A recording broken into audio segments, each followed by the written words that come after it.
Semen Padang. Iya, kenapa milihnya Semen Padang? Semen Padang ya, Semen Padang.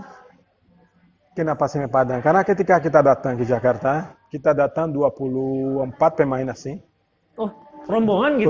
Datang rombongan, karena itu Liga Perdana, sehingga semua pemain itu dievaluasi oleh PSSI sendiri. Oh.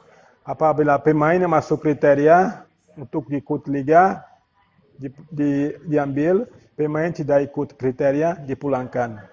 Dan waktu itu ada 2 tim, BUMN, ia mau aku, Petrokimia Putra, Gresik ya?